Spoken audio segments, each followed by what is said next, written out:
Chancellor ಇವತ್ತಿರೋರು ಇವರ ಸಹಾಯದಿಂದ ಮತ್ತು ಡಿ ಕೆ ಶಿವಕುಮಾರ್ ಅವರ ಪರ್ಸನಲ್ ಇಂಟ್ರೆಸ್ಟಿಂದ ಮತ್ತು ಅದನ್ನು ಬಿಡದೆ ಅದನ್ನು ಫಾಲೋ ಮಾಡಿ ನಮ್ಮ ಪ್ರೆಸಿಡೆಂಟ್ ಶ್ರೀಕಂಠ ಅವರು ಫಾಲೋ ಮಾಡಿದ್ರಿಂದ ನವೆಂಬರ್ ತಿಂಗಳು 2024ಕ್ಕೆ ನಮ್ಮ ಈ ರೂರಲ್ ಎಜುಕೇಷನ್ ಸೊಸೈಟಿ ಒಳಗೆ ಅಗ್ರಿಕಲ್ಚರ್ ಕಾಲೇಜು ಸ್ಟಾರ್ಟ್ ಮಾಡ್ಬೋದು ಅಂತ ಒಂದು ಕಾಂಟ್ಯಾಕ್ಟ್ ಮಾಡಬೇಕು. ಅದಕ್ಕೆ ಒಂದು ಕನ್ಸಲ್ಟೇಷನ್ಸ್ ಅಂತ ಮಾಡಿದ್ವಿ. ಇದರಲ್ಲೇ KVK ಮಾಗಡಿ KVK ನಮ್ಮ ಸುತ್ತಮುತ್ತ ಇರೋರು ಸೈಂಟಿಸ್ಟ್ ಬಂದಿದ್ದಾರೆ. ಅವರ ರಾಮನಗರ ಜಿಲ್ಲೆಯಲ್ಲಿ ಇರ್ತಕ್ಕಂಥ ಎಲ್ಲರೂ ಪಾರ್ಟಿಸಿಪೇಟ್ ಮಾಡಿದ್ದಾರೆ. ಅವರವರ ಕಾರ್ಯಕ್ರಮ ಬೇರೆ ಬೇರೆ ಕೂಡ ಕೃಷಿ ಪರಿಕರ ಈ ಕಂಪ್ನಿಗಳವ್ರು ಏನು ಪ್ರೊಡ್ಯೂಸ್ ಮಾಡಿ ನಿಮ್ಗೆ ಸಪ್ಲೈ ಮಾಡ್ತಾರೆ ಅವರೆಲ್ಲ ಸ್ಟಾಲ್ ಹಾಕಿದ್ದಾರೆ. ಸುಮಾರು 150 ಮಳಿಗೆಗಳು ಈ ಕೃಷಿ ಮೇಳದಲ್ಲಿ ಭಾಗವಹಿಸಿದ್ದಾರೆ. ಅದರಲ್ಲೆಲ್ಲ ಕೃಷಿಗೆ ಸಂಬಂಧಪಟ್ಟಿದ್ದೇ ಇದೆ. ಇದು ಕೃಷಿ ಮೇಳ ಮಾಡ್ತಾ ಇರೋದು ಇವತ್ತು RS ಅಲ್ಲಿ. ಹಾಗಾದರೆ ಇದೊಂದು ಇತಿಹಾಸ ಇದೆ. ನಾನು ಈ ಸಂದರ್ಭದಲ್ಲಿ ಕರಿಯಪ್ಪನವ್ರನ್ನ ಯಾವಾಗಲೂ ನೆನೆಸ್ಕೊಂಡು ವಿಶೇಷವಾಗಿ ಇವತ್ತು ನೆನೆಸ್ಕೊಳ್ತೀನಿ. ಕರಿಯಪ್ಪನವರು ಲಕ್ಷಾಂತರ ಜನಕ್ಕೆ ವಿದ್ಯಾದಾನ ಮಾಡಿದವರು. ಆ ಮಾಡೋ ಸಂದರ್ಭದಲ್ಲಿ ಗಾಂಧಿ ಫಾರಂ ಅಂತ ಹಾಲಹಳ್ಳಿ ತಾವು ಒಂದು 70 ಎಕರೆ ಜಮೀನು ಮಾಡಿ ಅಲ್ಲೆಲ್ಲ ಅವರೇ ರೇಷನ್ ಬೆಳೆದು, ಅಕ್ಕಿ ಬೆಳೆದು, ರಾಗಿ ಬೆಳೆದು, ಹಸುಗಳಿಟ್ಕೊಂಡು ಮಕ್ಕಳು ಇಲ್ಲಿ ಬಂದು ಓದಕ್ಕೆ ಬಸ್ಗಳಿಲ್ಲ ಅಂತ ಹೇಳಿ ಹಾಸ್ಟೆಲ್ ಮಾಡಿ, ಕರಿಯಪ್ಪನವ್ರ ಹಾಸ್ಟೆಲ್ ಅಂತ ಇದು ಮಾಡಿ ಇವತ್ತು ಗಾಂಧಿ ಫಾರಂ ಮಾಡಿ ಇವತ್ತು ಕೃಷಿಯಲ್ಲೂ ಹಿನ್ನೆಲೆಯಲ್ಲಿ ಅವರು ಈ ಸಂಸ್ಥೆ ನಡೆಸ್ತವ್ರು. ಆವಾಗ ಅವ್ರಿಗೆ ಒಂದು ಆಸೆ ಇತ್ತು, ಈ ಕಾಲೇಜಲ್ಲಿ ಲಕ್ಷಾಂತರ ಜನ ಓದಿದ್ರು ಒಂದು ಕೃಷಿ ವಿಜ್ಞಾನ, ಕೃಷಿಯಲ್ಲಿ ಶಿಕ್ಷಣ ಇವೆರಡನ್ನ ನಾನು ಏನಾರ ಮಾಡಬೇಕು ಅಂತ ಅವ್ರು ಭಾರಿ ಆಸೆ ಇತ್ತು ಅಂತ ನಾನು ಕೇಳಿದ್ದೀನಿ. ನಾನು ಅವ್ರು ಬತ್ತಿದ್ದಾಗ ಇಲ್ಲೇ ಓದ್ದೆ ನಾನು PUC. ಹಾಗೆ ಅಂದರೆ ಕೃಷಿ ವಿಜ್ಞಾನ ಕೇಂದ್ರ ಅಂತ ಹೇಳ್ತಾರೆ, ಅದನ್ನು ತರಬೇಕು ಅಂತ ಭಾರಿ ಪ್ರಯತ್ನ ಪಟ್ಟರು ಅಂತ ಹೇಳ್ತಾರೆ. ಬಟ್ ಆಗಲಿಲ್ಲ ಅವಾಗ. ಬಹುಶಃ ಈಗ ನಾವೇನು ಒಂದು ವರ್ಷದಲ್ಲಿ ಅವರ ಕನಸನ್ನು ನೆನಸು ಮಾಡಬೇಕು ಅಂತ ಎಲ್ಲ ನಮ್ಮ ಮ್ಯಾನೇಜ್ಮೆಂಟ್ ಅವರು ಎಲ್ಲ ನಾವೆಲ್ಲ ಒಟ್ಟಾಗಿ ಸೇರಿ ನಮ್ಮ ಮ್ಯಾನೇಜ್ಮೆಂಟಲ್ಲಿ ಅಂದರೆ ಶಿವಕುಮಾರ್ ಅವರು ಸೇರ್ತಾರೆ. ಅವರು ಮ್ಯಾನೇಜ್ಮೆಂಟ್ ಕಮಿಟಿ ಮೆಂಬರ್ ಅವರು. ಶಿವಕುಮಾರ್ ಅವ್ರ ಪ್ರಯತ್ನ, ನಮ್ಮ ಸುರೇಶ್ ಅವ್ರ ಪ್ರಯತ್ನ, ಇವತ್ತು ಚಲುವರಾಯಸ್ವಾಮಿ ಬಂದಿಲ್ಲ, ಅವರೇ ಕ್ಷೇತ್ರದಲ್ಲಿ ಒಂದು ಕಾರ್ಯಕ್ರಮ ಚಲುವರಾಯಸ್ವಾಮಿಯವರು, ಇವರೆಲ್ಲ ಸಹಾಯ ಮಾಡೋದ್ರಿಂದ ಕರಿಯಪ್ಪನವ್ರ ಆಸೆ ಇತ್ತಲ್ಲ ದೊಡ್ಡ ಮಟ್ಟಕ್ಕೆ ಒಂದು ಫಸ್ಟು ಕರ್ನಾಟಕದಲ್ಲಿ ಪ್ರೈವೇಟ್ ಯೂನಿವರ್ಸಿಟಿ ಅಫಿಲಿಯೇಟೆಡ್ ಕಾಲೇಜನ್ನು ನಾವು ಇಲ್ಲಿ ತಂದ ನಾವು ಅಂದರೆ ಕರಿಯಪ್ಪನವ್ರ ಚಿಂತನೆ ತಕ್ಕಂತೆ ನಾವು ಓದೋರು. ಬಹುಶಃ ಇವತ್ತೇನಾಗಿದೆ ಇನ್ನೊಂದು ದೊಡ್ಡ ಮಟ್ಟಕ್ಕೆ ಇವತ್ತು ಕೃಷಿ ಕ್ಷೇತ್ರದ ಅವ್ರಿಗೆ ಏನು ಆಸಕ್ತಿ ಇತ್ತು, ಕೃಷಿ ಶಿಕ್ಷಣ ಯಾರಿಗೆ ವಿದ್ಯಾರ್ಥಿಗಳೆಲ್ಲ ರೈತರಿಗೆ ಸಹಾಯ ಆಗುವಂಥ ಒಂದು ಶಿಕ್ಷಣವನ್ನು ಒಂದು ಸಹಾಯವನ್ನು ಮಾಡಬೇಕು ಅಂತ ಏನಾಗುತ್ತಿತ್ತು ಇವತ್ತು ನೆರವೇರ್ತಾ ಇದೆ. ಇವತ್ತು 1000 ಜನ ಬಂದು ಒಳ್ಳೆಯ ರೀತಿಯಲ್ಲಿ ದೊಡ್ಡ ಮಟ್ಟದಲ್ಲೇ ಮಾಡಿದೆ. ಸಣ್ಣ ಮಟ್ಟದಲ್ಲಿ ಏನೋ ಕೃಷಿ ನಮ್ಮ ಜಿಲ್ಲಾ ಮಟ್ಟಕ್ಕಿಂತ ರಾಜ್ಯ ಮಟ್ಟದಲ್ಲಿರುವಂಥ ಒಂದು ಕೃಷಿ ಮೇಳ ಇವತ್ತು 150 ಸ್ಟಾಲ್ಗಳಿವೆ. ಹಾಗೆ 120 ಬೇರೆ ಬೇರೆ ಬೆಳೆಗಳು ನಾನು ನೋಡಿಲ್ಲ ಅಗ್ರಿಕಲ್ಚರ್ ಗ್ರಾಜ್ಯುಯೇಟ್ ಆಗಿ. ಕೆಲವು ಎಲ್ಲ ನಾರ್ತ್ ಕರ್ನಾಟಕ, ನಾರ್ತ್ ಇಂಡಿಯಾದವೆಲ್ಲ ಇದೆಲ್ಲ ಹಾಕೋರೆ.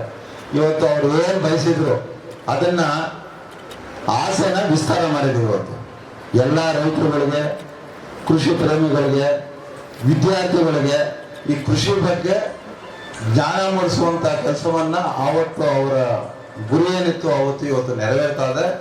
ಹಾಗೆ ನಾನು ಏನು ಹೇಳ್ತಾ ಇದ್ದೀನಿ, ನಮ್ಮ ಮ್ಯಾನೇಜ್ಮೆಂಟ್ ಅವರೆಲ್ಲ ಏನು ಹೇಳ್ತಾ ಇದ್ದೀವಿ ಅಂದರೆ ಇನ್ಮೇಲೆ ಬೇಜಾರು ಮಾಡ್ಬೋದು ಕೃಷಿ ಮೇಳ. ಬಟ್ ಇವತ್ತು ಮಾಡ್ತಾ ಇರೋದು ಕರಿಯಪ್ಪನವ್ರಿಗೆ ಸಮರ್ಪಣೆಯನ್ನು ಮಾಡಿ ನಾವು ಕೃಷಿ ಮೇಳವನ್ನು ಮಾಡ್ತಾ ಇದ್ದೀವಿ. ಕರಿಯಪ್ಪನವರನ್ನ ನೆನೆದು ನಾವು ಈ ಕೃಷಿ ಮೇಳವನ್ನು ಮಾಡ್ತಾ ಇದ್ದೀವಿ. ಅವರ ಆತ್ಮ ಏನು ಇಚ್ಛೆಪಟ್ಟಿತ್ತು ಅವ್ರು ಮಾಡ್ತಾ ಇದ್ದೀವಿ. ಬಹುಶಃ ನಮ್ಮ ಆತ್ಮಸಾಕ್ಷಿಗೆ ಕರಿಯಪ್ಪನವರ ಆಸೆಯನ್ನು ನೆರವೇರಿಸುವಂಥ ಒಂದು ಪ್ರಯತ್ನವನ್ನು ನಾವು ಮಾಡ್ತಾ ಇದ್ದೀವಿ. ಇನ್ನು ಈ ಒಂದು ಕಾಲೇಜಾಗಲಿ ಯೂನಿವರ್ಸಿಟಿ ಆಗಲಿ ನಮ್ಮ ಸುರೇಶ್ ಅವರವರೇ 2 ಮುಖ ಇರ್ತವೆ. ಒಂದು ಗ್ರಾಜ್ಯುಯೇಟ್ ಅಂತ ತಯಾರಿ ಮಾಡಿ ಕಳಿಸೋದು, BSc AG ಮಾಡೋದವ್ರನ್ನ PhD ಮಾಡಿ ಕಳಿಸುವಂಥದ್ದು ಒಂದು ಕೆಲಸ. ಇನ್ನೊಂದು ಕೆಲಸ ರೈತರಿಗೆ ಹತ್ತಿರ ಹೋಗುವಂಥ ಕೆಲಸ ನಾವು ಮಾಡಬೇಕು. ಕೃಷಿ ಕಾಲೇಜಾಗ ಎಲ್ಲ ಪರಿಣಿತರಿಗೆ ಇರ್ತಾರೆ. ಅಲ್ಲಿ ಈ 108 ದೊಡ್ಡ ಕ್ಷೇತ್ರ, ಕೃಷಿ ಕ್ಷೇತ್ರದಷ್ಟು ದೊಡ್ಡ ಕ್ಷೇತ್ರ ಯಾವ ಕ್ಷೇತ್ರನೂ ಇಲ್ಲ. ಅದರಲ್ಲಿ ಕೃಷಿ ಇದೆ, ತೋಟಗಾರಿಕೆ ಇದೆ, ಹೈನುಗಾರಿಕೆ ಇದೆ, ಮೀನುಗಾರಿಕೆ ಇದೆ, ಸಿರಿಕಲ್ಚರ್ ಇದೆ, ಫ್ಲಾರಿಕಲ್ಚರ್ ಇದೆ. ಅಷ್ಟೊಂದು ದೊಡ್ಡ ವಿಸ್ತಾರವಾದಂಥ ಒಂದು ಕ್ಷೇತ್ರ. ಅಷ್ಟೇ ಚಾಲೆಂಜಸ್ಸು ಇದೆ. ಏನು ಚಾಲೆಂಜಸ್ಸು ಹಿಂದೆ ಇತ್ತು? ಹಿಂದೆ ಏನಂತ ಅಂದರೆ ನಮ್ಮಲ್ಲಿ ಬರೀ 50 ಮಿಲಿಯನ್ ಟನ್ ನಾವು ಸ್ವತಂತ್ರ ಬಂದಾಗ ನಾವು ಉತ್ಪತ್ತಿ ಮಾಡಿದಂಥದ್ದು. ಆ ಕಾಲದಲ್ಲಿ ಬರ ಬಂದ ಮೇಲೆ ಅಮೆರಿಕದಿಂದ ಮೆಕ್ಕೆಜೋಳ ತಂದೆಲ್ಲ ನಮ್ಮ ತಂದೆ ತಾಯಿಂದ ತಾತರು ಬದುಕದಂಥ ಒಂದು ಸಂದರ್ಭ. ಆವತ್ತಿನ ಗುರಿ ಲಾಲ್ ಬಹದ್ದೂರ್ ಶಾಸ್ತ್ರಿ ಅವರಿಗೆ ಈ ಹಸಿರು ಕ್ರಾಂತಿ ತರಬೇಕು, ನಮ್ಮ ದೇಶದಲ್ಲಿ ಇರೋ ಜನಸಂಖ್ಯೆಗೆ ನಾವು ಉತ್ಪಾದನೆ ಮಾಡಬೇಕು ಅಂತ ಗುರಿ ಇಟ್ಕೊಂಡು ಹಸಿರು ಕ್ರಾಂತಿ ತತ್ತು. ಅದು ತಂತ್ರದಿಂದ ಏನಾಗಿದೆ, 50 ಮಿಲಿಯನ್ ಟನ್ನಿಂದ ಇವತ್ತು 360 ಮಿಲಿಯನ್ ಟನ್ ಅಷ್ಟು ನಾವು ಬೆಳೀತಾ ಇದ್ದೇವೆ. ನಮ್ಮ 140 ಕೋಟಿ ಜನಕ್ಕೆ ಆರಾಗಿ ಹೊರದೇಶಕ್ಕೆ ನಾವು ಕಳಿಸುವಂಥ ಪರಿಸ್ಥಿತಿ ನಾವಿದ್ದೀವಿ. ಬಟ್ ಈಗ ಏನು ಚಾಲೆಂಜಸ್ಸು ನಾನೆಲ್ಲ ಸೈಂಟಿಸ್ಟ್ಗಳು ಒಪ್ಕೊಳ್ತೀನಿ ಅಂತ ತಿಳಿದೀವಿ. ಇನ್ನು 360 ಮಿಲಿಯನ್ ಟನ್ನಿಂದ ನಮ್ಮ ಜನಸಂಖ್ಯೆ ಆಗೋತಪ್ಪ 200 ಕೋಟಿ ಅಂದ್ಬಿಟ್ಟು ನಾವು 500 ಮಿಲಿಯನ್ ಟನ್ ಮಾಡೋದು ಸುಲಭ ಇಲ್ಲ. ಅವತ್ತು ಯಾತಕ್ಕೆ ಮಾಡಿದ್ರು ಅಂತ ಅಂದ್ರೆ, ಅವತ್ತು ಲಾಲ್ ಬಹದ್ದೂರ್ ಸಕ್ಸಸ್ ಆಗೋದು ಗ್ರೀನ್ ರೆವಲ್ಯೂಷನ್ನು. ಅವತ್ತು ನೀರಾವರಿ ಇಲ್ಲ, ಬಾಕ್ರಾನಂಗಲ್ಲು ದೊಡ್ಡ ದೊಡ್ಡ ಡ್ಯಾಮ್ಗಳು ಕಟ್ಕೊಂಡು ನೀರಾವರಿ ಮಾಡಿದ್ರು. ಕೆಮಿಕಲ್ ಫರ್ಟಿಲೈಸರ್ ಹಾಕಿರಲಿಲ್ಲ. ಕೆಮಿಕಲ್ ಫರ್ಟಿಲೈಸರ್ ಆಗ್ತಕ್ಕ 10ರಷ್ಟು ಇಳುವರಿ ನೋಡೋರು. ಎಲ್ಲ ನಾವು ಬೆಳೆದಂಥ ತಳಿಗಳನ್ನ ಬೆಳೀತಿದ್ರು. ಈ ಹೈಬ್ರಿಡ್ ಒಳ್ಳೊಳ್ಳೆ ಹೊಸ ತಳಿಗಳು ತಂದರು. ಜೊತೆಗೆ ಎಷ್ಟು ಭೂಮಿಯನ್ನ ಉಪಯೋಗಿಸ್ಕೋಬಹುದು ಅಷ್ಟನ್ನೆಲ್ಲ ಉಪಯೋಗಿಸ್ಕೊಂಡು ಆಗಿದೆ. ಹಾಗಾಗಿ ಈಗ ಏನು ಚಾಲೆಂಜಸ್ ಹೋದ್ರೆ, ಈ 360 ಕೋಟಿಯಿಂದ ಮುಂದೆ ತಗೊಂಡು ಹೋಗ್ಬೇಕಾದ್ರೆ ಅಷ್ಟು ಸುಲಭ ಇಲ್ಲ. ಇವತ್ತು ಭೂಮಿ ಫಲವತ್ತತೆ ಕಮ್ಮಿ ಆಗೋಗಿದೆ. ಇವತ್ತು ಕ್ಲೈಮ್ಯಾಟಿಕ್ ಚೇಂಜ್ ಅಂತೀವಿ, ಇಲ್ಲದ್ರೆ ಬರ, ಇಲ್ಲದ್ರೆ ಪ್ರವಾಹ. ಇವೆಲ್ಲ ಈಗ ನಾರ್ತ್ ಕರ್ನಾಟಕ ಪ್ರವಾಹ, ಈಗ ನಮ್ಮ ಕಡೆ ಒಂದು ಕೆರೆಗೆ ಒಂದು ತೊಟ್ಟು ನೀರು ಬಂದಿಲ್ಲ ನಾವು ಹೇಳ್ತಾ ಇದ್ದೀನಿ. ಹಾಗೆ ಈಗ ಭೂಮಿನೂ ಅಷ್ಟು ಫಲವತ್ತಾಗಿಲ್ಲ. ಸೊ ಆಮೇಲೆ ಜೊತೆಗೆ ಎಲ್ಲ ಪಟ್ಟಣಕ್ಕೆ ಹೋಗ್ತಾವ್ರೆ. ನಾವು ಅವತ್ತು 80% ಜನ ವ್ಯವಸಾಯ ಮಾಡ್ತಿದ್ದ ಹಳ್ಳಿಲಿದ್ದವರು ಇವತ್ತು 60% ಬಂದಿದೆ. 60% ಜನ ಈಗ ವ್ಯವಸಾಯ ಮಾಡ್ತಾವ್ರೆ, 40% ಹೊರಗಡೆ ಹೊಟ್ಟವ್ರೆ. ಇನ್ನೊಂದು 10-15 ವರ್ಷದಲ್ಲಿ ವ್ಯವಸಾಯ ಮಾಡೋರು ಕಮ್ಮಿ ಆಗ್ತಾರೆ, ವ್ಯವಸಾಯ ಮಾಡಿದ್ರೆ ಸಿಟಿಗಳು ಜಾಸ್ತಿ ಇರ್ತಾರೆ. ಸೊ ಇದೊಂದು ಭಾರಿ ತರನಾದ ಒತ್ತಡ. ಜೊತೆಗೆ ಇವತ್ತು ನೋಡಿದ್ರೆ ಕೃಷಿ ಭೂಮಿಯನ್ನ ಮಾಡು, ಲೇಔಟ್ ಮಾಡು, ಬಿಲ್ಡಿಂಗ್ ಮಾಡು, ಆ ಪ್ರೋಗ್ರಾಮು ಈಗ ಪ್ರೋಗ್ರಾಮ್ ಮಾಡೋ ಇದರಲ್ಲಿ ಕಲಿತಾ ಇರುವಾಗ ನಾವು ವ್ಯವಸಾಯ ಮಾಡೋ ಏರಿಯಾಗಳು ಕಮ್ಮಿ ಆಯ್ತಾ ಇದೆ, ವ್ಯವಸಾಯ ಮಾಡೋ ಕೈಗಳು ಕಮ್ಮಿ ಆಗಿರ್ತಾ ಹೋಗ್ತವೆ. ಹಾಗಾಗಿ ಇದು ಚಾಲೆಂಜ್ ಇದೆ. ಇದು ಯಾಕೆ ಹೇಳ್ತಾ ಇದ್ದೀನಿ ಅಂದರೆ, ಬಹುಶಃ ಇಲ್ಲೇ ಇರೋ ನಮ್ಮ ಅಗ್ರಿಕಲ್ಚರ್ ಸೈಂಟಿಸ್ಟ್ಗಳು, ಅಗ್ರಿಕಲ್ಚರ್ ಕಾಲೇಜು, ಅಗ್ರಿಕಲ್ಚರ್ ಯೂನಿವರ್ಸಿಟಿ ಬೇಕಾಗಿರೋದೇ ಇಲ್ಲಿ. ಇವತ್ತು ನಾವು ಚಾಲೆಂಜ್ ಎದುರಿಸುವಂಥದ್ದು, ಇವತ್ತು ಸಮಸ್ಯೆಗಳಿಗೆ ಉತ್ತರ ಕಳೆಯುವಂಥದ್ದು. ಈಗ ಮಲೆಗಾಲ ಹೇಳ್ತಿದ್ರು, ಇಲ್ಲೆಲ್ಲ ರೈತ ಸಂಘದವರಲ್ಲಿ ಸಹೋದ್ಯೋಗಿಗಳು. ಇವತ್ತು ನಾನು ಹುಳ ಸಾಕ್ತಿದ್ದೆ ನಮ್ಮ ತಂದೆ ಇದ್ದಾಗ, ನಾನು PUC ಓದ್ತಿದ್ದಾಗ ಹುಳ ಸಾಕ್ತಿದ್ದೆ ನಮ್ಮ ತಂದೆ ಇದ್ದಾಗ. ಆವಾಗ ಹುಳ ಸಾಕ್ಬೇಕಾದ್ರೆ ರೋಗಗಳೇ ಇರಲ್ಲ ಇದ್ದಗಳಿಗೆ, ಬರೀ ಉಳುಕ್ ರೋಗ ಬರೋದಷ್ಟೇ. ಅಷ್ಟೆಲ್ಲ ನಾವು ಏನೋ ಈ ಸಿರಿಕಲ್ಚರು ಇಲ್ಲೆಲ್ಲ ನಾವು ಕಣ್ಣಲ್ಲಿ ನೋಡೋದು. ಈಗ ಟೆಕ್ನಾಲಜಿ ಬಂತು, ಸಿರಿಕಲ್ಚರ್ ಡಿಪಾರ್ಟ್ಮೆಂಟ್ ಅವ್ರು ಇರ್ಬೋದು. ಇವತ್ತು ಸುಲಭವಾಗಿ ರೇಷ್ಮೆ ಬೆಳೆಯನ್ನ ಕಂಡಿಡ್ಕೊಂಡು ತಾಯಂದ್ರು ಎಷ್ಟೋ ಜನ ಇದ್ದಾರೆ ರೇಷ್ಮೆ ಬೆಳೀತಾರರು. ಸುಲಭವಾಗಿ ಒಬ್ರು 2-3 ಮಟ್ಟ ಸಾಕು ಅಂತ ಬಂತು. ಆದರೆ ಅದ್ರ ಜೊತೆಗೆ ಇದ್ನಳ್ಳಿಗೆ ರೋಗ ತಂದಿಟ್ಟಿದೆ. ಅದಕ್ಕೆ ಔಷಧಿ ಹೊಡೆಯೋಂಗಿಲ್ಲ, ಆ ಹುಳಕ್ಕೆ ಔಷಧಿ ಹೊಡೆಯೋಂಗಿಲ್ಲ, ಅದ್ರ ರೋಗಕ್ಕೆ ಔಷಧಿ ಹೊಡೆಯೋಂಗಿಲ್ಲ. ಸೊ ಈ ಥರ ಚಾಲೆಂಜಸ್ ಇರುತ್ತೆ. ಯೂನಿವರ್ಸಿಟಿ ಫೇಸ್ ಮಾಡಬೇಕಾಗಿರೋದು, ಮತ್ತೊಬ್ಬರು ಅಗ್ರಿಕಲ್ಚರ್ ಕಾಲೇಜ್ ಫೇಸ್ ಮಾಡಬೇಕಾಗಿರೋದು.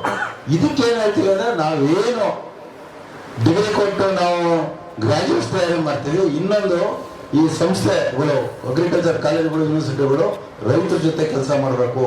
ರೈತರ ಜೊತೆ ನಾವು ಸಮಸ್ಯೆಗಳನ್ನ ಇರಬೇಕು. ರೈತರು ಏನಾರ ಬಂದರೆ ಅವ್ರು ಆ ಕಷ್ಟಕ್ಕೆ ಅವ್ನಿಗೆ ಹಾಕು ಬೆಳೆಗೆ ಏನಾರು ತೊಂದರೆ ಅದಕ್ಕೆ ಪರಿಹಾರ ಕೊಡುವಂಥ ಒಂದು ವೇದಿಕೆ ನಮ್ಮಲ್ಲಿ ಇರಬೇಕು. ಬಹುಶಃ ಆ ದೃಷ್ಟಿಯಿಂದ ಏನು ಈಗ ಇದನ್ನು ಮಾಡ್ತಾ ಇದ್ದೀವಿ, ಅದು ಇನ್ನೊಂದು ಮುಖ.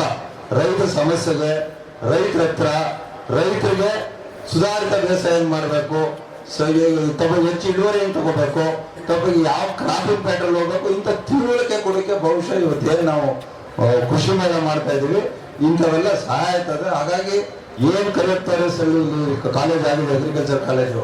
ಒಂದು ಕಡೆ ಡಿಗ್ರಿ ಒಳ್ಳೆ ಕ್ವಾಲಿಟಿ ಎಜುಕೇಶನ್ ಕೊಡ್ತೇವೆ, ಇನ್ನೊಂದು ಅಟ್ಲೀಸ್ಟ್ ಈ ಜಿಲ್ಲೆಯ ರೈತರಿಗೆ ಅವ್ರ ಜೊತೆ ಸದಾ ಅವ್ರ ಸಮಸ್ಯೆಗಳಿಗೆ ಪರಿಹಾರ ಕೊಡುವಂತ ಶಕ್ತಿ ರೂಪಿಸ್ಕೊಂಡು ರೈತರ ಜೊತೆ ಇರ್ತೀವಿ ಅಂತ ಹೇಳ್ತೀವಿ. ಅದೊಂದು ಭಾಗ ಇವತ್ತು ನಾವು ಇಲ್ಲಿ ಕೃಷಿ ಮೇಳವನ್ನ ಮಾಡ್ತಾ ಇದೀವಿ ಅಂತ ನಾನು ತಿಳ್ಕೊಂಡಿದ್ದೀನಿ. ಹಾಗಾಗಿ ಇನ್ನೊಂದು ಏನಂತ ಅಂದ್ರೆ, ನೀವು ನಂಬ್ತೀರ ಇಲ್ವಾ, ಇವತ್ತು ಹೋಗಿ ನೋಡಿವಿ 120 ಕ್ರಾಪ್ ಹಾಕೋರೆ. ಯಾರು ನಾವ್ಯಾರು ಮಾಡೋದಲ್ಲ, ಎಲ್ಲ ಇಲ್ಲಿ ಅಗ್ರಿಕಲ್ಚರ್ ಕಾಲೇಜ್ 40 ಹುಡುಗರು ಸೇರಿದ್ರು, ಈಗ 100 ಹುಡುಗರು ಮೇಲೆ ಸೇರವ್ರೆ. ಇವರೇ ಪ್ಲಾನ್ ಮಾಡಿರೋದು, ಇವರೇ ಏನೇನು ಬೀಜ ಹಾಕ್ಬೇಕು ಅಂತ ಡಿಸೈಡ್ ಮಾಡಿರೋರು, ಇವರೇ ಕಳೆ ಕಿತ್ತಿರೋರು, ಇವರೇ ನೀರಾಯಿಸಿರೋರು, ಇವರೇ ಅಲ್ಲಿ ಪ್ಲಾಸ್ಟಿಕ್ ವಾದಿರೋರು. ಸೊ ಇದು ಏನಾರ ಇವತ್ತು ಇದ್ರ ಜಸ್ಟ್ ಗೌರವ. ನೀವು ಏನು ನೋಡ್ತಾ ಇದ್ದೀರಾ ಕ್ರಾಪ್, ಇವತ್ತೊಂದು ಅವಕಾಶವನ್ನು ಮಾಡಿಕೊಡ್ತವ್ರೆ, ನಮ್ಮ ಮಕ್ಕಳು ಮಾಡಿಕೊಡ್ತವ್ರೆ. ಹಾಗೆ ಎಲ್ಲ ಫ್ಯಾಕಲ್ಟಿ ನಮ್ಮ ಸಿದ್ದರಾಮಯ್ಯ ಅವರು ಪುಟ್ಟರಾಜ ನೇತೃತ್ವದಲ್ಲಿ ಇವರೆಲ್ಲ ಭಾಗಿಯಾಗಿ ಬಹುಶಃ 3-4 ತಿಂಗಳಿಂದ ಪ್ಲಾನಿಂಗ್ ಇದೆ. 10 ಫಂಕ್ಷನ್ ಮಾಡ್ಬೋದು, ವೇದಿಕೆ ಫಂಕ್ಷನ್ 20 ಭಾಷಣ ಮಾಡಿಸ್ಬೋದು, ಏನು ಕೃಷಿ ಮೇಳ ಮಾಡೋಕ್ಕಾಗಲ್ಲ. ಇದರಿಂದ 6 ತರನಾದ ಶ್ರಮ, ಪ್ಲಾನಿಂಗು ಎಲ್ಲ ಇದೆ. ಸೊ ಅದು ಮಾಡೋರು. ಹಾಗೆ ನಮ್ಮ ಟೀಮ್ಗೆ ನಾನು ಅಭಿನಂದಿಸ್ತೀನಿ. ಹಾಗೇನೆ ನಾವು ಮಾಡಬೇಕು ಅಂದ್ರೆ ನಾವು ಬರೀ ನಾವೇ ಮಾಡಬಾರ್ದು, ಎಲ್ಲರೂ ಸೇರಬೇಕು ಅಂತ ನಮ್ಮ agriculture department, horticulture department, sericulture department, ನಮ್ಮ ಫಿಶರೀಸ್ ಡಿಪಾರ್ಟ್ಮೆಂಟ್, ಅನಿಮಲ್ ಹಸ್ಬೆಂಡ್ರಿ, ಈಗೆಲ್ಲ ಹೋಗಿ ಹೇಳಿದ್ರೆ ನೀವೆಲ್ಲ ಜೊತೆ ಸೇರಿ ಮಾಡೋಣ ಬನ್ನಿ. ಈ ಜಿಲ್ಲಾ ರೈತರುಗಳಿಗೆ ಸಹಾಯ ಆಗಬೇಕು. ನಾವೇನು ಮಾಡಿ ನಾವೇನು ಹೆಸರು ತಗೊಳ್ಳೋದೇನಿಲ್ಲ, ನಾವೆಲ್ಲ ಜೊತೆ ಸೇರಿ ಒಂದು ಒಳ್ಳೆ ಮಾಡೋಣ ಅನ್ನೋವಾಗ ಎಲ್ಲ ರೀತಿಯಲ್ಲಿ ಪಾಪ ಸಹಕಾರ ಕೊಟ್ಟರು. ಇವತ್ತು ಅವ್ರದ್ದು ನಮ್ಮದು, ಆಮೇಲೆ ನಮ್ಮ ಯೂನಿವರ್ಸಿಟಿಯವರು.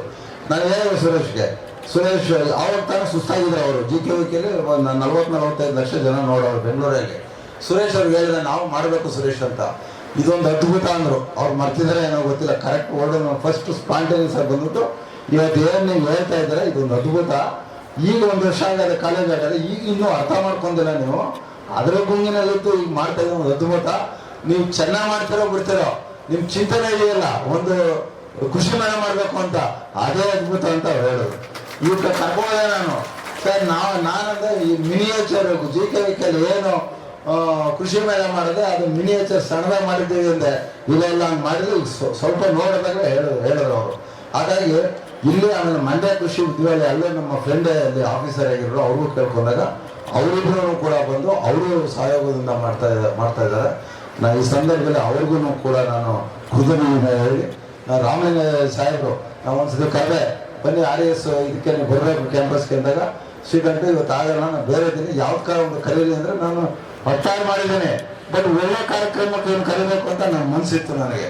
ನನ್ನ ಅವ್ರ ಸಂಪರ್ಕ ಸಂಬಂಧ ಹೆಂಗಾಯ್ತು ಅಂತ ನಾನು ನರ್ಸರಿ ಅಂತ ಮಾಡ್ಕೊಂಡಿದ್ದೆ ಬೆಂಗಳೂರಿನ. ನಾನು ಅಗ್ರಿಕಲ್ಚರ್ ಬಿಸ್ನೆಸ್ ಮಾಡುತ್ತೆ ಅದರಿಂದ. ಅವಾಗ ನನ್ನ ಹತ್ರ ಗಿಡ ತಗೊಂಡು ಬಂದಿದ್ರು ಸಾಹೇಬರು, ಅವ್ರು MLA ಆಗಿದ್ರು ಅನ್ನಿಸ್ತದೆ. ಅವಾಗ ದಾಳಿಂಬೆ ಗಿಡ ಏನೋ ಮಾವಿನ ಗಿಡ ಏನೋ ತಗೊಂಡು ನಾನು ಪರಿಚಯ ಮಾಡ್ಕೊಂಡು ಆವತ್ತಿನ ಕಾಲ ಪರಿಚಯ.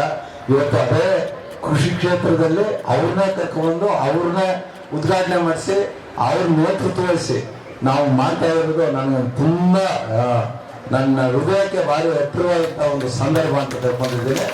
ನನಗೆ ಇನ್ನೊಬ್ರು ಸ್ನೇಹಿತರು ಇಲ್ಲಿ ಶಾಸಕ ಶಿವಕುಮಾರ್ ಅವರು ಇರಬೇಕಾಗಿತ್ತು. ನಾನು ಇಲ್ಲ ಶಿಕ್ಷಣ ನಾನು ಬಂದೇ ಬರ್ತೀನಿ, ಆದ್ರೂ ಈ ರಾಜಕೀಯ ಬೆಳವಣಿಗೆ ಹಿಂಗಾಗೋ ಹೇಳಕ್ಕಾಗಲ್ಲ ಅಂತ ಒಂದು ಮಾತಂತೂ ಹೇಳಿದ್ರು. ಅವರು ಚಂದ್ರಸ್ವಾಮಿ ಇಬ್ಬರು ಹೇಳಿದ್ರು. ಬಹುಶಃ ಅವ್ರು ಇರಬೇಕಾಗಿತ್ತು. ಅವರು ಸುರೇಶ್ ಅಷ್ಟೇ. ಅವರು ಇವತ್ತು ಬರ್ತಾ ಇರೋದು ಸ್ವಲ್ಪ ನನಗೆ ಇರಬೇಕಾಗಿತ್ತು ಅನ್ನಿಸ್ತು. ಬಹುಶಃ ಅವರು ಸಂತೋಷ ಪಡೋರು. ಹಾಗೆ ನಾಳೆ ಏನು ಕಾರ್ಯಕ್ರಮಗಳಿದೆ, ನಾಳೆನೂ ಕೃಷಿ ಮೇಳ ಇದೆ. ಬಹುಶಃ 1 ಲಕ್ಷ ಜನ ನೋಡ್ಬೋದು ಅಂತ ನಾವು ತಿಳ್ಕೊಂಡಿದ್ದೀವಿ. ನೀವು ಬಂದಿದ್ದೀರಾ, ಎಲ್ಲ ನೋಡಿ ನಿಮ್ಗೆ ಏನು ಬೇಕು ಬಂದ್ರಲ್ಲ ಕೇಳಿ. ನೀವು ಮನೆಗೆ ಹೋದ್ಮೇಲೆ ಬೇರೆಯವ್ರಿಗೆ ಹೇಳಿ. ಯಾಕೆಂದ್ರೆ ಇದು ಈ ಸಂಸ್ಥೆ ಅಂತಲ್ಲ, ನಿಮಗೊಂದು ಅವಕಾಶ, ಅಷ್ಟು ಬೆಳೆ ನೋಡೋ ಅವಕಾಶ, ಅಷ್ಟು ತಂತ್ರಜ್ಞಾನ ನೋಡೋ ಅವಕಾಶ, ಹೊಸ ಆವಿಷ್ಕಾರಗಳು ನೋಡುವಂಥ ಅವಕಾಶ ಇದೆಲ್ಲೂ ಸಿಗಲ್ಲ. ನಿಮ್ಮ ಮನೆ ಮುಂದೆ ಇದೆ. ಬಹುಶಃ ಎಲ್ಲರಿಗೂ ಹೇಳಿ ಅಂತ ಹೇಳಿ ಮತ್ತೊಮ್ಮೆ ಅದ್ರ ಜೊತೆಗೆ ನಾನೇ ನಮ್ಮ ರಾಮೇಗೌಡರು 17 ವರ್ಷ ಪ್ರಿನ್ಸಿಪಾಲ್ ಆಗಿದ್ದವರು. ಅವ್ರಿಗೆ ನಾನೇ ಒಂದು ಕನ್ನಡ ರಾಜ್ಯೋತ್ಸವ ಸಮಿತಿ ನಾನು ಕಮಿಟಿಗೆ ಸೆಲೆಕ್ಷನ್ ಕಮಿಟಿಲಿದ್ದೆ. ನನ್ನ ಪ್ರಯತ್ನ ಕೆಲವ್ರಿಗೆ ಒಂದು ಇದು ತೊಡ್ಕೊಂತ ನನ್ನ ಒಂದು ಸಣ್ಣ ಪಾತ್ರ. ಯಾರು ನಮ್ಮ ರಾಮೇಗೌಡರಿಗೆ, ಆಮೇಲೆ ನಮ್ಮ ಡಾಕ್ಟರ್ ರಂಗಸ್ವಾಮಿ ಕೃಷಿ ಕ್ಷೇತ್ರದಲ್ಲಿ, ಆಮೇಲೆ ಡಾಕ್ಟರ್ ಇಕ್ಕುಮನೆ ಅಂತ ಅವರೆಂತ ಅಂತಂದ್ರೆ MH ಮರಿಗೌಡರು ಆದ್ಮೇಲೆ ನಿಜವಾಗ್ಲೂ ರೈತರ ಜೊತೆ ಯಾರು ಒಬ್ಬ ಮನುಷ್ಯನ ಡಿಪಾರ್ಟ್ಮೆಂಟ್ ಅಲ್ಲಿ ಕೈಗೆ ಸಿದ್ಧಾಯಿಸ್ಕೊಂಡು ಒಂದು ವಿಷಯ ಮುಟ್ತೆ ಅವ್ರ ಕೈಗೆ ಇವತ್ತು ಈ ಕರೆಜ್ಮರಂಗೆ ವಿದ್ಯಾರ್ಥಿ ಬ್ರಹ್ಮಚಾರಿ ಆದ್ರು. ಅವತ್ತು ಹಾರ್ಟಿಕಲ್ಚರ್ ತೋಟಗಾರಿಕೆಗೆ ಇವತ್ತು ಸನ್ಯಾಸಿ ಆಗಿರೋರು. ಅವ್ರು ಯಾರು ಕೊಡಲ್ಲ, ಬಯೋಡೇಟಾನೇ ಕೊಡಲ್ಲ. ಬಟ್ ನನಗೆ ಆಸೆ ಸರ್, ಅವ್ರು ಕೊಡಿಸ್ಬೇಕು ಅಂತ ಆಸೆ, ಬಯೋಡೇಟಾನೇ ಕೊಡಲ್ಲ. ಆಮೇಲೆ ನಾನು ನಮ್ಮ ಕಾಲೇಜಿಗೆ ಫೋನ್ ಮಾಡಿ ಅವ್ರು ಯಾರೋ ಶಿಷ್ಯರ ಹತ್ರ ಒಂದಷ್ಟು ಕಾಗದ ಬರೆಸಿ ವಾಟ್ಸಪ್ ತರಿಸ್ಕೊಂಡು ಬಹುಶಃ ಇವತ್ತು ಈ ಕಾಂಗ್ರೆಸ್ ಸರ್ಕಾರ ಏನಾದರೂ ಹೆಚ್ಚಿಗೆ ಗೌರವ ಬಂದಿದೆ ಅಂದರೆ ಅಂಥವ್ರಿಗೆ ಬಹುಶಃ ಆ ಪ್ರಶಸ್ತಿ ಕೊಟ್ಟಿರೋದು ತುಂಬ ಸಂತೋಷ ಆಗ್ತದೆ. ಹಂಗೆ ಪರಶುವೇನವರು ನಮ್ಮ ತಾಲೂಕಿನವರೇ ಆದವ್ರೆ, ಅವ್ರು ಏನಂತ ಅಂದರೆ ರಂಗಭೂಮಿಯಲ್ಲಿ ಅವ್ರಿಗೂ ಪ್ರಶಸ್ತಿ ಬಂತು. ಹಾಗೆ ಇಲ್ಲಿ ಓಲ್ಡ್ ಸ್ಟೂಡೆಂಟು ನಮ್ಮ ಶಿವರಾಜ್ ಅವರು, ಇವರು ರಿಜಿಸ್ಟರ್ ಆಗಿದ್ದವರು, ಇವ್ರಿಗೂ ರಾಜ್ಯ ಪ್ರಶಸ್ತಿ, ಕೆಂಪೇಗೌಡ ಪ್ರಶಸ್ತಿ ಬಂತು. ನಂದೆಲ್ಲ ಒಂದು ಸಣ್ಣ ಚಿಂತನೆ, ಇಂಥ ಸಮಾರಂಭದಲ್ಲಿ ಅವ್ರಿಗೊಂದು ಸನ್ಮಾನ ಮಾಡ್ಕೊಂಡು ನಾನು ಆತ್ಮತೃಪ್ತಿ ಪಡ್ಕೋಬೋದು ಅಂತ ನಾನೇ ಹೇಳಿದ್ದು. ಇವತ್ತು ಅಲ್ಲಿ ಬಂದವ್ರೆ, ಅವ್ರಿಗೂ ನಾನು ಕೃತಜ್ಞತೆ ಹೇಳಿ, ಅವ್ರಿಗೂ ವಯಸ್ಸಾದವರವರೇ, ಅವ್ರಿಗೆ ಆರೋಗ್ಯ ಎಷ್ಟು ಕೊಡಲಿ, ಈ ಕ್ಷೇತ್ರ ಅವ್ರವ್ರ ಕ್ಷೇತ್ರದಲ್ಲಿ ಸೇವೆ ಮಾಡೋಕ್ಕೆ ಎಷ್ಟು ಶಕ್ತಿ ಕೊಡಲಿ ಅಂತ ತಮ್ಮೆಲ್ಲರೂ ಇಲ್ಲೆರಡೆ ನನ್ನಷ್ಟು ಭಾಷಣ ಮಾಡಲ್ಲ, ಅವರು ಗೊತ್ತಿರಲಿ, ಎದುರುಬೇಡಿ, ಭಾಷೆ ಕೇಳಿ ದಯವಿಟ್ಟು ಯಾರು ಹೋಗದೆ ಇದನ್ನು ಮುಗಿಸಾದ್ಮೇಲೆ ನಿಮ್ಮ ಇಷ್ಟ, ಸಾಯಂಕಾಲದವರೆಗೂ ನೀವು ಓಡಾಡ್ಬೋದು ಅಂತ ಹೇಳ್ತಾ ನಿಮ್ಗಳಿಗೆಲ್ಲ ನಾನು ಕೃತಜ್ಞತೆ ಹೇಳಿ, ನಮ್ಮ ಎಲ್ಲ ಮ್ಯಾನೇಜ್ಮೆಂಟ್ ಅವರು ನಾನು ಪ್ರತಿಯೊಂದು ಏನು ಮಾಡ್ಕೋಗ್ತೇನೆ 2 ವರ್ಷದಿಂದ ಈ ಸಂಸ್ಥೆಯಲ್ಲಿ ಎಲ್ಲರಿಗೂ ನಾನು ಬೆಂತಾರೆ, ಅದೇ ನಮ್ಗೆ ಸ್ಫೂರ್ತಿ. ಸೊ ಹಾಗಾಗಿ ಅವರು ಕೃತಜ್ಞತೆ ಹೇಳಿ ನನ್ನ ಮಾತು ಮುಗಿಸ್ತೇನೆ. ಇಲ್ಲಿ 2 ಭಾಷಣ ಇದೆ, ಆಗಾದ್ಮೇಲೆ ಹೋಗುತ್ತೆ, ದಯವಿಟ್ಟು ಯಾರು ಹೋಗಬೇಡಿ. ಈ ವೇದಿಕೆ ಕಾರ್ಯಕ್ರಮವನ್ನು ಮತ್ತು ಕೃಷಿ ಮೇಳವನ್ನು ಉದ್ಘಾಟನಾ ಮಂಡಳಿಯ ಎಲ್ಲ ಸದಸ್ಯರೇ ಹಾಗೂ ಕೃಷಿ ಮಹಾವಿದ್ಯಾಲಯ ಎಸ್ ಕರಿಯಪ್ಪ ಕೃಷಿ ಮಹಾವಿದ್ಯಾಲಯದ ಎಲ್ಲ ಬೋಧಕೇತರ ಸಿಬ್ಬಂದಿ ವರ್ಗದವರೇ, ಆಹ್ವಾನಿತರೇ ಹಾಗೂ ಬಹಳ ಮುಖ್ಯವಾಗಿ ಈ ಕಾರ್ಯಕ್ರಮದಲ್ಲಿ ಭಾಗವಹಿಸುತ್ತಿರುವಂಥ ಆತ್ಮೀಯ ರೈತ ಬಾಂಧವರೇ ಹಾಗೂ ಈ ಮಹಾವಿದ್ಯಾಲಯದ ವಿದ್ಯಾರ್ಥಿನಿಯರೇ, ಈಗಾಗಲೇ ಶ್ರೀಕಂಠ ಅವರು ಈ ಕಾಲೇಜಿನ ಪ್ರಾರಂಭದ ಬಗ್ಗೆ, ಈ ಕಾಲೇಜು ನಡ್ಕೊಂಡು ಬರ್ತಾ ಇರೋ ಹಾದಿ ಬಗ್ಗೆ ಈಗಾಗಲೇ ತಮ್ಮ ಜೊತೆ ಮಾತಾಡಿದ್ದಾರೆ. ಒಂದಂತೂ ನಿಜ, ಯಾವುದೇ ವಿದ್ಯಾಸಂಸ್ಥೆಗಳನ್ನು ಕಟ್ಟಿ ಬೆಳೆಸೋದು ಅಷ್ಟು ಸುಲಭದ ಕೆಲಸ ಅಲ್ಲ. ಇವತ್ತಿನ ದಿನದ ಬಗ್ಗೆ ಮಾತಾಡ್ತಾ ಇಲ್ಲ, ಇಂದಿನ ದಿನಗಳ ಬಗ್ಗೆ ಮಾತಾಡ್ತಾ ಇಲ್ಲ. ಇವತ್ತು ಆರ್ಥಿಕವಾಗಿ ಸದೃಢವಾಗಿರುವಂಥ ಸಂಸ್ಥೆಗಳು ಈ ಕೃಷಿ ಅಥವಾ ಬೇರೆ ಯಾವುದೇ ವಿದ್ಯಾಸಂಸ್ಥೆಗಳನ್ನು ನಡೆಸೋದಕ್ಕೆ ಭಾಳ ಹಿಂಜರಿಕೆ ಇದೆ. ಅಂಥ ಸಂದರ್ಭದಲ್ಲಿ ಈ ಒಂದು ಸೊಸೈಟಿ ಕರಿಯಪ್ಪನವರ ಹೆಸರಲ್ಲಿ ಒಂದು ಕೃಷಿ ಮಹಾವಿದ್ಯಾಲಯವನ್ನು ಸ್ಥಾಪನೆ ಮಾಡಿ ಭಾಳ ಅತ್ಯುತ್ತಮವಾಗಿ ನಡೆಸ್ಕೊಂಡು ಹೋಗ್ತಾ ಇರೋದಕ್ಕೆ ಮೊಟ್ಟ ಮೊದಲನೇ ಬಾರಿಗೆ ಶ್ರೀಕಂಠ ಅವರಿಗೆ ಮತ್ತು ಅವರ ತಂಡದವರಿಗೆ ಹೃತ್ಪೂರ್ವಕ ಅಭಿನಂದನೆಗಳನ್ನು ಕೃಷಿ ವಿಶ್ವವಿದ್ಯಾಲಯದ ಪರವಾಗಿ. ಇದೆಲ್ಲದರ ಜೊತೆಗೆ ಇವತ್ತು ಕೃಷಿ ಮೇಳ ಮಾಡ್ತಾ ಇದ್ದೀವಿ. ಆ ಕೃಷಿ ಮೇಳವನ್ನು ನಮ್ಮ ಮೊದಲನೇ ವರ್ಷದ ವಿದ್ಯಾರ್ಥಿಗಳು ಮಾಡ್ತಾ ಇದ್ದಾರೆ ಅಂದರೆ ಅವಾಗ ನಾನು ಅವ್ರಿಗೆ ಇನ್ನೊಂದು ಮಾತು ಹೇಳಿದೆ, ನಮ್ಮ GKVKನಲ್ಲಿ ಕೃಷಿ ಮೇಳದ ಪ್ರಾರಂಭ ಮಾಡಿದಾಗ ನಾವೊಂದು 20 ರಿಂದ 25 ಸ್ಟಾಲ್ಗಳನ್ನು ಮಾತ್ರ ಹಾಕಿ ಸಣ್ಣ ಪ್ರಮಾಣದಲ್ಲಿ ನಡೀತಾ ಇದ್ದಂಥ ಕೃಷಿ ಮೇಳ ವಿಶ್ವವಿದ್ಯಾನಿಲಯದ ಮಟ್ಟದಲ್ಲಿ. ಬಟ್ ಇವತ್ತಿಲ್ಲಿ ಕೃಷಿ ಮಹಾವಿದ್ಯಾಲಯಕ್ಕೆ ಬಂದಾಗ ನೋಡಿದಾಗ ಭಾಳ ಖುಷಿ ಅನ್ನಿಸ್ತು. ಸುಮಾರು 125 ರಿಂದ 150 ಮಳಿಗೆಗಳು, ರೈತರಿಗೆ ಬೇಕಾಗಿರುವಂಥ ಅಷ್ಟು ತಂತ್ರಜ್ಞಾನಗಳನ್ನು ತಿಳಿಸ್ಕೊಡುವಂಥ ಮಳಿಗೆಗಳು, ಮತ್ತು ರೈತರಿಗೆ ಕೃಷಿಗೆ ಪೂರಕವಾಗಿರುವಂಥ ಚಟುವಟಿಕೆಗಳನ್ನು ಮಾಡಬೇಕಾಗಿರುವಂಥ ಮಾಹಿತಿಯನ್ನು ಅವರು ಇವತ್ತು ಒದಗಿಸ್ಕೊಡ್ತಾ ಇದ್ದಾರೆ. ನಾನು ಆ ಬೆಳೆ ಸಂಗ್ರಹಾಲಯಕ್ಕೆ ಶ್ರೀಕಂಠ ಅವ್ರ ಜೊತೆ ಹೋಗಿ ಎಲ್ಲ ನೋಡ್ಕೊಂಡು ಬಂದೆ. ಆ ಬೆಳೆ ಸಂಗ್ರಹಾಲಯವನ್ನು ನೋಡಿದಾಗ ನನಗೆ ಅನ್ನಿಸ್ತಾ ಇತ್ತು, ಇದನ್ನೆಲ್ಲ ವಿದ್ಯಾರ್ಥಿಗಳೇ ಮಾಡಿರೋದ್ರಿಂದ ಕೃಷಿ ಮಹಾವಿದ್ಯಾಲಯದಲ್ಲಿ ಒಂದು ಪದ್ಧತಿ ಇದೆ ಕಲಿಸ್ಲಿಕ್ಕೆ. ಏನು ಅಂದರೆ ನೋಡಿ ಕಲಿ ಮಾಡಿ ತಿಳಿ ಅಂತ. ಯಾರಾದರೂ ಒಬ್ಬ ವಿದ್ಯಾರ್ಥಿ ಅದನ್ನು ನೋಡ್ಕೊಂಡು ಕಲಿಬೇಕು, ಬಟ್ ಮಾಡಿ ಅದನ್ನು ತಿಳ್ಕೋಬೇಕು. ಆವಾಗಲೇ ಅದರದ್ದು ವ್ಯವಸಾಯದ ಮಣ್ಣಿನ ಸೊಗಡನ್ನು ನಮ್ಮ ಕೃಷಿ ವಿದ್ಯಾರ್ಥಿಗಳು ಅನುಭವಿಸ್ಲಿಕ್ಕೆ ಸಾಧ್ಯ. ಆ ಒಂದು ಕಾರ್ಯವನ್ನು ಇವತ್ತು ಕೃಷಿ ಮಹಾವಿದ್ಯಾಲಯ ಕನಕಪುರದಲ್ಲಿ ಮಕ್ಕಳು ಮಾಡಿರೋದು ಅವರೆಲ್ಲರಿಗೂ ಹೃತ್ಪೂರ್ವಕ ಅಭಿನಂದನೆಗಳು. ಮತ್ತೆ ಅವರ ಕಾರ್ಯ ಸಾರ್ಥಕವಾಗಿದೆ. ಇವತ್ತು ಇಷ್ಟೊಂದು ಬೆಳೆಗಳನ್ನು ಪರಿಚಯಿಸಿದ್ದೀರಾ. ಈ ಬೆಳೆಗಳಲ್ಲಿ ಅಳವಡಿಸ್ಕೊಂಡಿರುವಂಥ ತಂತ್ರಜ್ಞಾನಗಳನ್ನು ಸಹ ತಾವು ಅಲ್ಲಿ ತೋರಿಸ್ಕೊಟ್ಟಿದ್ದೀರಾ. ಹಾಗಾಗಿ ಭಾಳ ಅತ್ಯುತ್ತಮವಾಗಿ ಮೂಡಿ ಬಂದಿದೆ. ಇದನ್ನು ಒಂದೇ ವರ್ಷದಲ್ಲಿ ಸಾಧನೆ ಮಾಡಲಿಕ್ಕೆ ಸಾಧ್ಯ ಆಗೋದು ಈ ರೀತಿ ಒಂದು ಬದ್ಧತೆ ಇರುವಂಥ ಒಂದು ರೂರಲ್ ಎಜುಕೇಷನ್ ಸೊಸೈಟಿ ಅಂತವ್ರಿಗೆ ಮಾತ್ರ ಸಾಧ್ಯ ಅಂತ ನಾನು ಈ ಸಂದರ್ಭದಲ್ಲಿ ಭಾಳ ಹೆಮ್ಮೆಯಿಂದ ಹೇಳ್ಕೊಳ್ಳಿಕ್ಕೆ ಇಚ್ಛೆ ಪಡ್ತಾರೆ. ಇದರ ಜೊತೆಗೆ ಈ ಕೃಷಿ ಮಹಾವಿದ್ಯಾಲಯದವರು ಇನ್ನೂ ಹಲವಾರು ಕಾರ್ಯಕ್ರಮಗಳನ್ನು ಮಾಡ್ತಾ ಇದ್ದಾರೆ. ಈಗಾಗಲೇ ಹೊಸ ಕಟ್ಟಡವನ್ನು ಕಟ್ಟಲಿಕ್ಕೆ ಪ್ರಾರಂಭ ಮಾಡಲಿಕ್ಕೆ ಅವರು ಸಿದ್ಧತೆಯನ್ನು ಮಾಡಿಕೊಳ್ತಾ ಇದ್ದಾರೆ. ನಾವು ಮೊದಲನೇ ಬಾರಿಗೆ ಖಾಸಗಿ ವಲಯಕ್ಕೆ ಕೃಷಿ ಕಾಲೇಜನ್ನು ಕೊಡಲಿಕ್ಕೆ ಭಾಳ ಯೋಚನೆ ಮಾಡಿ ಎದುರ್ಕೊಂಡಿದ್ವಿ. ಕೃಷಿ ಕಾಲೇಜನ್ನು ಕೊಟ್ಟರೆ ಎಲ್ಲಿ ಅದರ ಗುಣಮಟ್ಟ ಹಾಳಾಗುತ್ತೋ ಮತ್ತು ಅದಕ್ಕೆ ಬೇಕಾದಂಥ ವ್ಯವಸ್ಥೆಗಳನ್ನು ಎಲ್ಲಿ ಕಲ್ಪಿಸ್ಕೊಡಲ್ವೋ ಇವ್ರುಗಳು ಅನ್ನುವಂಥ ಒಂದು ಭಾವನೆ ಇತ್ತು. ಬಟ್ ಆ ಭಾವನೆ ಇವತ್ತು ಸುಳ್ಳಾಗಿದೆ. ನಮ್ಮಷ್ಟೇ ಯಶಸ್ವಿಯಾಗಿ ಈ ಕಾಲೇಜನ್ನು ಅವ್ರು ನಡೆಸ್ಕೊಂಡು ಬರ್ತಾ ಇದ್ದಾರೆ. ಇನ್ನು ಮುಂದೆ ಅದು ಹೆಚ್ಚು ಉಜ್ವಲವಾಗಿ ಬೆಳೀಲಿ, ರೈತರಿಗೆ ಅನುಕೂಲ ಆಗುವಂಥ ತಂತ್ರಜ್ಞಾನಗಳನ್ನು ಹೊರತರಲಿಕ್ಕೆ ಸಹಾಯ ಮಾಡಲಿ. ಮತ್ತು ಈಗಾಗಲೇ ಹೇಳಿದ್ರು, ಕೃಷಿ ಕ್ಷೇತ್ರದಲ್ಲಿ ಹಲವಾರು ಸವಾಲುಗಳನ್ನು ಎದುರಿಸ್ತಾ ಇದ್ದೀವಿ. ಇವತ್ತು ಪ್ರತಿಯೊಬ್ಬ ರೈತರು ಮಗ ಡಾಕ್ಟರ್ ಆಗಲಿ ಅಂತ ಆಶಿಸ್ತಾನೆ, ಇಂಜಿನಿಯರ್ ಮಗ ಇಂಜಿನಿಯರ್ ಆಗಲಿ ಅಂತ ಆಶಿಸ್ತಾನೆ. ಆದರೆ ರೈತನ ಮಗ ರೈತ ಆಗಲಿ ಅಂತ ಯಾವ ರೈತರು ಇವತ್ತು ಕೇಳಿಕೊಳ್ಳದೇ ಇರುವಂಥ ಪರಿಸ್ಥಿತಿಯಲ್ಲಿ ಈ ಕೃಷಿ ಕ್ಷೇತ್ರ ಸಿಗಾಕೊಂಡಿದೆ. ಕೃಷಿ ಕೌಲುದಾರಿನಲ್ಲಿದೆ. ಕೃಷಿ ಲಾಭದಾಯಕವಾದಂಥ ಉದ್ದಿಮೆ ಅಲ್ಲ ಅನ್ನುವಂಥ ಭಾವನೆ ಎಲ್ಲರ ಮನಸ್ಸಿನಲ್ಲೂ ಮೂಡ್ತಾ ಇರುವಂಥ ಸಂದರ್ಭದಲ್ಲಿ ಇವತ್ತು ಏನು ಕೃಷಿ ತಂತ್ರಜ್ಞಾನಗಳನ್ನು ಹೊರತರ್ತಾ ಇದ್ದೀವಿ, 1947ರಲ್ಲಿದ್ದಂಥ 50 ಮಿಲಿಯನ್ ಟನ್ ಇವತ್ತು 349 ಮಿಲಿಯನ್ ಟನ್ಗೆ ಹೆಚ್ಚಾಗಿದೆ ಆಹಾರ ಧಾನ್ಯಗಳ ಉತ್ಪಾದನೆ. ಅಂದರೆ ಅದು ತಂತ್ರಜ್ಞಾನಗಳಿಂದ ಆಗಿರುವಂಥದ್ದು, ವೈಜ್ಞಾನಿಕ ಕೃಷಿಯಿಂದ ಆಗಿರುವಂಥದ್ದು. ಈ ವೈಜ್ಞಾನಿಕ ಕೃಷಿಯನ್ನು ಯಶಸ್ವಿಯಾಗಿ ಅಳವಡಿಸ್ಕೊಂಡಾಗ ಖಂಡಿತವಾಗಿಯೂ ಕೃಷಿ ಲಾಭದಾಯಕ ಆಗುತ್ತೆ.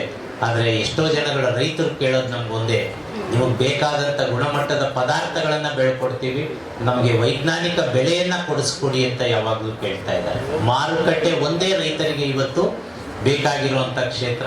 ಹಾಗಾಗಿ ಅದರ ಬಗ್ಗೆ ಹೆಚ್ಚು ಸಂಶೋಧನೆಗಳನ್ನು ಮಾಡಿ ರೈತರಿಗೆ ಅವಶ್ಯಕತೆ ಇರುವಂಥ ಆ ಒಂದು ಮಾಹಿತಿಯನ್ನು ತಲುಪಿಸಿ ಅವರಿಗೆ ವೈಜ್ಞಾನಿಕ ಬೆಲೆಗಳನ್ನು ರೂಪಿಸಿ ಕೊಡೋದ್ರ ಬಗ್ಗೆ ಹೆಚ್ಚು ಒತ್ತನ್ನು ಕೊಡುವಂಥ ಸಂಶೋಧನೆಗಳನ್ನು, ಕೆಲಸಗಳನ್ನು ಈ ಕೃಷಿ ವಿಶ್ವವಿದ್ಯಾನಿಲಯಗಳು ಅಂದರೆ ರೈತ ಸ್ನೇಹಿ ಚಟುವಟಿಕೆಗಳನ್ನು ಹೆಚ್ಚು ನಾವು ಮಾಡಲಿಕ್ಕೆ ಪ್ರಾರಂಭ ಮಾಡಿದಾಗ ರೈತರಲ್ಲೂ ಸಹ ನಂಬಿಕೆ ಬರುತ್ತೆ.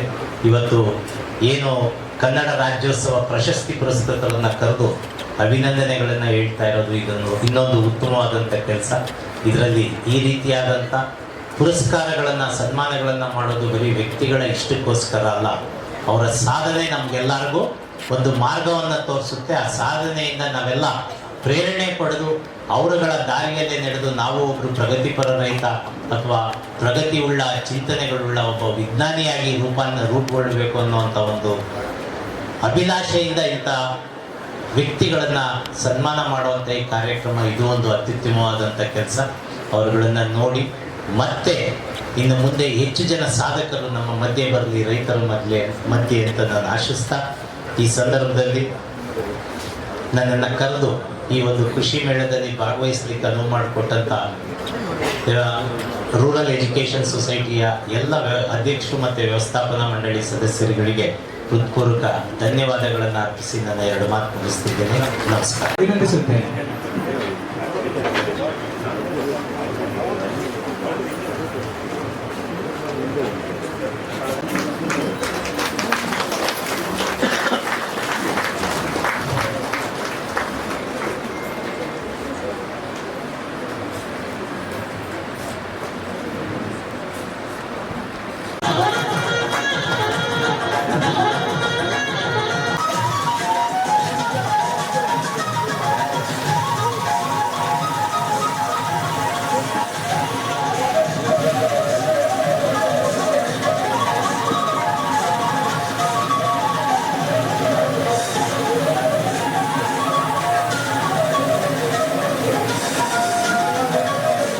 ಮಾಧ್ಯಮದ ಬಂಧುಗಳೇ, ಇವತ್ತು ಕೃಷಿ ಮೇಳ ಇವತ್ತು ಸುಮಾರು 150ಕ್ಕಿಂತ ಹೆಚ್ಚು ಜನ ಬಂದು ಭಾಗವಹಿಸಿದ್ದಾರೆ. ಕೃಷಿ ನಮ್ಮ ಸ್ವಾತಂತ್ರ್ಯ ಬಂದಾಗ ನಮ್ಮ ದೇಶದ ಪಾಪ್ಯುಲೇಷನ್ನು ಕೇವಲ 30 ಕೋಟಿ ಇತ್ತು ಅವಾಗ. ಮತ್ತು ಅವಾಗ ಆಹಾರ ಪದ್ಧತಿ ಬೇರೆ ಬೇರೆ ಥರ ಇದ್ದರೂ ಕೂಡ ಬೆಳೆ ಮಾತ್ರ ನಾವು ಅವಾಗ ಭಾಳ ಬೆಳೆ ಕಡಿಮೆ ಬೆಳೀತಾ ಇದ್ವಿ. ನನಗೆ ಜ್ಞಾಪಕ ಇದ್ದಾಗೇ ಒಂದು ಎಕರೆನಲ್ಲಿ 7-8 ಮೂಟೆ ರಾಗಿ ಬೆಳೆದರೆ ಹೆಚ್ಚಾಗ, ಭತ್ತನೂ ಅಷ್ಟೇ 7-8 ಮೂಟೆ ಭತ್ತ ಬೆಳೆದರೆ ಹೆಚ್ಚು. ಆಮೇಲೆ ಯಾವಾಗ ನಮಗೆ 62, 63, 64ರಲ್ಲಿ ಬರಗಾಲ ಬಂದಾಗ ಆಗಿರ್ತಕ್ಕಂಥ ಕೇಂದ್ರ ಸರ್ಕಾರ, ವಿಶೇಷವಾಗಿ ಲಾಲ್ ಬಹದ್ದೂರ್ ಶಾಸ್ತ್ರಿ ಅವರು, ಚರಣ್ ಸಿಂಗ್ ಅವರು ಆಮೇಲೆ ಆದರು, ಇವರೆಲ್ಲ ಕೂಡ ಹೆಚ್ಚು ಒತ್ತು ಕೃಷಿಗೆ ಕೊಟ್ಟು ಹೆಚ್ಚು ಉತ್ಪಾದನೆ ಮಾಡೋದಕ್ಕೆ ಆಗ ವಿಜ್ಞಾನಿಗಳಿಗೆ ಸೂಚನೆ ಕೊಟ್ಟಂಥ ಸಂದರ್ಭದಲ್ಲಿ ಹೊಸ ಹೊಸ ತಳಿಗಳು ನಮ್ಮ ದೇಶದಲ್ಲಿ ಬಂತು. ಈ 1 ಎಕರೆನಲ್ಲೇ 70 ಮೂಟೆ ಆ ಕಡೆ ರಾಯಚೂರು ಆ ಭಾಗದಲ್ಲೆಲ್ಲ ನೀರಾಗೋದ್ರಲ್ಲಿ 50 kg ಬೆಳೀತಾರೆ ಅಲ್ವಾ. ಮತ್ತು ಅದೇ ರೀತಿ ರಾಗಿ ಇರ್ಬೋದು, ಬೇರೆ ಬೇರೆ ತಳಿಗಳೆಲ್ಲ ಬಂದಿರೋದ್ರಿಂದ ಇವತ್ತು ಆಹಾರ ನಮ್ಮ ದೇಶದಲ್ಲಿ ಮಿಕ್ಕಿ ಇನ್ನು ಬೇರೆ ದೇಶಕ್ಕೆ ಕೊಡುವಂಥ ವಾತಾವರಣ ನಿರ್ಮಾಣ ಆಗಿದೆ. ಇದಕ್ಕೆ ನಾವು ನಮ್ಮ ಕೃಷಿ ಕ್ಷೇತ್ರದಲ್ಲಿ ಕೆಲಸ ಮಾಡಿದಂಥ ವಿಜ್ಞಾನಿಗಳನ್ನು ನಾವು ಅಭಿನಂದಿಸಬೇಕು. ಮತ್ತು ಅವರಿಗೆ ಆಗ ಬೆಂಬಲ ಕೊಟ್ಟಂಥ ಕೇಂದ್ರದಲ್ಲಿದ್ದಂಥ ಇಂದಿರಾ ಗಾಂಧಿ ಅವರಿರ್ಬೋದು, ಲಾಲ್ ಬಹದ್ದೂರ್ ಶಾಸ್ತ್ರಿ ಅವರು, ಶರಣ್ ಸಿಂಗ್ ಅವರು, ಇವರೆಲ್ಲ ಕೂಡ ಹೆಚ್ಚು ಇದಕ್ಕೆ ಒಂದು ಆದ್ಯತೆಯನ್ನು ಕೊಟ್ಟಿದ್ದರು.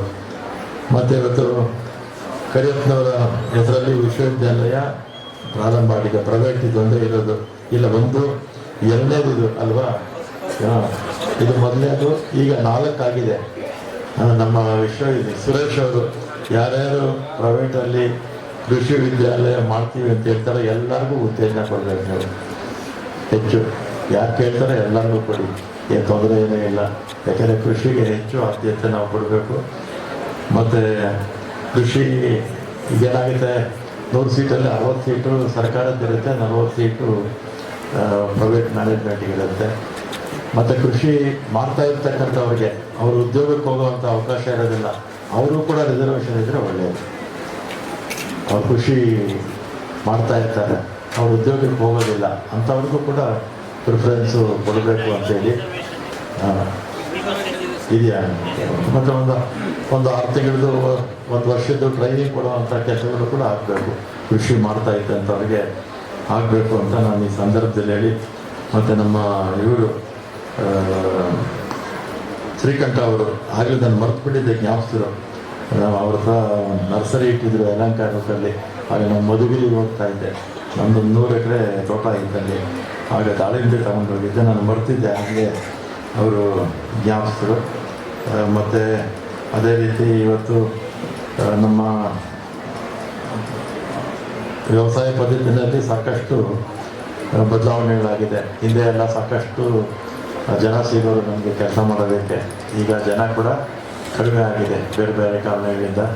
ಅದಕ್ಕೆ ಡ್ರೋನಲ್ಲಿ ಔಷಧಿ ಸಿಂಪಡಿಸುವಂಥದ್ದು ಕೂಡ ಬಂದಿದೆ. ಇದು ಹೆಚ್ಚು ಅದೇ ಇದನ್ನು ಜನಕ್ಕೆ ರೈತರಿಗೆ ತಿಳಿಸುವಂಥ ಕೆಲಸ ಮಾಡಬೇಕಾಗಿದೆ. ಮತ್ತು ಲೇಟೆಸ್ಟ್ ಅಗ್ರಿಕಲ್ಚರಲ್ ಮಾನಿಟರಿಂಗ್ ಸಿಸ್ಟಮ್ಮು ಇದ್ರ ಬಗ್ಗೆ, ಮತ್ತು ಸೋಲಾರಲ್ಲಿ ಪಂಪ್ ಸೆಟ್ಸು ಕೂಡ ಈಗ ಸಬ್ಸಿಡಿ ಕೂಡ ಕೊಡ್ತಾ ಇದ್ದಾರೆ, ರಾಜ್ಯ ಸರ್ಕಾರ ಕೂಡ ಕೊಡ್ತಾ ಇದ್ದಾರೆ. ಮತ್ತು ಟ್ರ್ಯಾಕ್ಟರ್ಸು ಅಷ್ಟೇ, ಸೋಲಾರಲ್ಲಿ ಓಡಿಸುವಂಥ ಟ್ರ್ಯಾಕ್ಟರ್ಸು ಕೂಡ ಉತ್ತೇಜನ ಕೊಡಬೇಕಾಗಿದೆ. ಮತ್ತು ಪೆಸ್ಟಿಸೈಡ್ಸು ಅದು ಯಾವ ಸಮಯದಲ್ಲಿ ಹೊಡಿಬೇಕು ಅನ್ನೋದನ್ನು ಕೂಡ ಇದ್ರ ಬಗ್ಗೆ. ಮತ್ತು ಹೊಸ ತಳಿಗಳು ಈಗ ಭಾಳಷ್ಟು ಕಡೆ ಮಳೆ ಕಡಿಮೆ ಬೀಳುತ್ತೆ, ಅಂಥ ಕಡೆ ಆ ಕಡಿಮೆ ಮಳೆಯಲ್ಲೇ ಕಡಿಮೆ ಅವಧಿನಲ್ಲೇ ನಾವು ಹೊಸ ತಳಿಗಳನ್ನು ಕಂಡುಹಿಡಿಯುವಂಥ ಕೆಲಸ ಈಗಾಗಲೇ ಪ್ರಾರಂಭ ಆಗಿದೆ. ಇನ್ನೂ ಹೆಚ್ಚು ಒತ್ತು ಕೊಡಬೇಕು ಅಂತ ನಾನು ಮಾನ್ಯ ಎಲ್ಲ ನಮ್ಮ ಉಪಕುಲಪತಿಗಳು ಮತ್ತು ಸೈಂಟಿಸ್ಟ್ಗಳಿಗೆ ಈ ಸಂದರ್ಭದಲ್ಲಿ ಮನವಿ ಮಾಡ್ತೇನೆ. ಮತ್ತು ಕಳೆ ನಿರ್ವಹಣೆ ಬಗ್ಗೆ ಇದು ಹೊಸ ಆವಿಷ್ಕಾರಗಳನ್ನು ಕೂಡ ಕಂಡುಹಿಡಿದಿದ್ದಾರೆ ಕಳೆ ನಿರ್ವಹಣೆ ಬಗ್ಗೆ. ಮತ್ತು ಸೀಡ್ಸು ಕ್ವಾಲಿಟಿ, ಯಾಕಂದರೆ ಭಾಳಷ್ಟು ಕಡೆ ನಾವು ವರ್ಕರ್ಸ್ನ ನೋಡ್ತಾ ಇರ್ತೀವಿ, ಸೀಡ್ಸ್ ಕ್ವಾಲಿಟಿ ಇಲ್ಲಾಂದರೆ ಬೇರೆ ಆಗುತ್ತೆ. ಇದ್ರ ಬಗ್ಗೆ ಕೂಡ ಹೆಚ್ಚು ಆದ್ಯತೆ ಕೊಟ್ಟು ನಮ್ಮ ಸೈಂಟಿಸ್ಟು ಇದ್ರ ಬಗ್ಗೆ ಇನ್ನೂ ಹೆಚ್ಚು ಕೆಲಸ ಮಾಡಲಿ ಅಂತ ನಾನು ಈ ಸಂದರ್ಭದಲ್ಲಿ ಹೇಳಿ, ಇವತ್ತು ನಮ್ಮ ಶ್ರೀಕಂಠ ಅವರ ನೇತೃತ್ವದಲ್ಲಿ ಭಾಳ ಒಳ್ಳೆಯ ಒಂದು ಕೆಲಸ ಅವರು ಮಾಡ್ತಾ ಇದ್ದಾರೆ. ಯಾಕೆಂದರೆ ಸ್ವತಃ ಅವರೇ ವ್ಯವಸಾಯ ಮಾಡ್ತಾ ಇರ್ತಕ್ಕಂಥವ್ರು. ಮತ್ತು ಹೊಸ ಕ್ಯಾಂಪಸ್ಸು ಕೂಡ ಆಗ್ತಾ ಇದೆ.